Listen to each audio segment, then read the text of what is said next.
Представьте зал суда в Лондоне, место, где закон должен быть выше всего. И именно там, на глазах у десятков людей, одна женщина бьет другую по лицу. Не из-за преступления, не из-за спора, а потому что считает ее слишком простой и недостойной ее сына. Эту женщину звали София Маршалл, вдова известного адвоката, гордая и жестокая.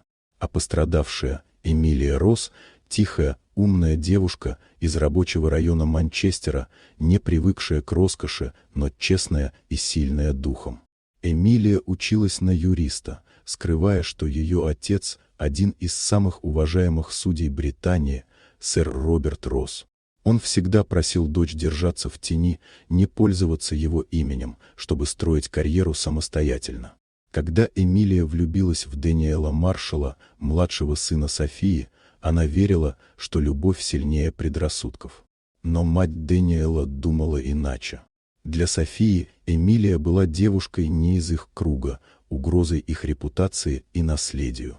С тех пор начались унижения, холодные слова, насмешки, презрение.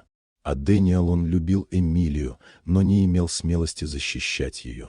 Однажды семья Маршаллов оказалась в центре громкого судебного дела.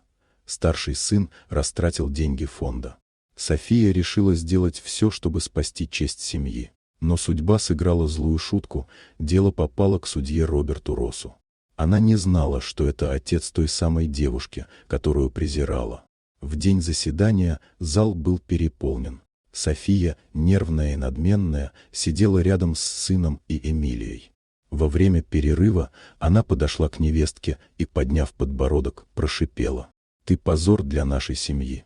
Эмилия попыталась ответить спокойно, но София не дала ей и слова сказать. Ее ладонь с грохотом ударила по лицу девушки. Тишина накрыла зал. Эмилия закрыла щеку рукой, униженная, но не сломленная. И тогда впервые в ее взгляде появился ледяной блеск.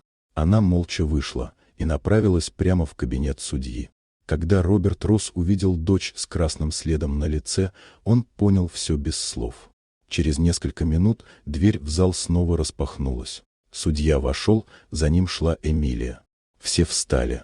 «Прежде чем мы продолжим дело», — произнес он холодно, — «я должен рассмотреть акт насилия, совершенный прямо в этом помещении».